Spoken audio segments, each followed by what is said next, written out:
saltás.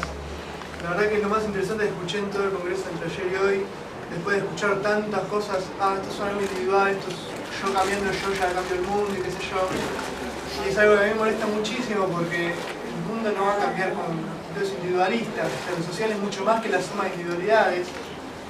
Y bueno, nada, me parece que es importantísimo profundizar en esta cuestión, sobre todo a nivel también de estrategia, ¿no? O sea, no es que yo dejo de comer carne y ya va a cambiar el mundo, como a veces se plantea. O sea, hay cuestiones políticas y económicas que atraviesan estas cuestiones que nosotros las desconocemos y bueno, a veces por no saber bien otras cuestiones, reducimos toda una cuestión individual. La segunda cuestión, para cambiar, si alguna vez te tocó alguno que te dice, bueno, pero las plantas también sufren, vos no sos violento con las plantas.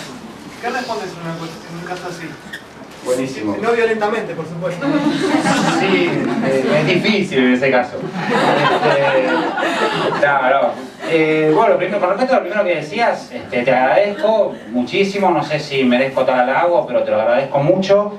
En cualquier caso, sí, yo que recomiendo bastante a la gente que en vez de leer filósofos, porque los filósofos están buenos para influir en tu pensamiento, pero no para determinarlo. Y en este movimiento es un movimiento tan estúpido que está determinado por estrategias filosóficas. O sea, es radicalmente estúpido eso. Desde todos los puntos de vista, nunca un filósofo determinó el pensamiento de un movimiento. Imagínense ustedes que Luther King hubiera sido filósofo y se hubiera quedado ahí en la filosofía, o Mandela, no, en realidad el activismo es mucho más práctico en ese sentido, ¿no? Entonces yo creo que al contrario, es el activista que tiene que ser el filósofo, bueno, hasta acá llegaste, flaco, lo que decía hasta acá está bueno, pero no te pongas a diseñar estrategias como hizo Franchone, porque no. Entonces yo lo que creo es que acá el asunto es, o lo que tenemos que reflexionar al respecto es estudiar un poco más la sociedad, lo que vos decías, la sociología. Si la sociología fuera solamente la suma de los individuos, la palabra sociología carecería de todo sentido.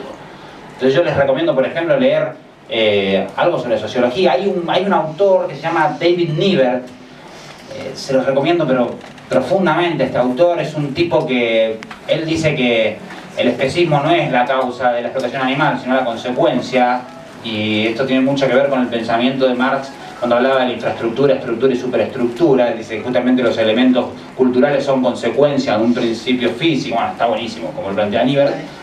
Y yo lo recomiendo mucho porque la verdad es que es súper interesante.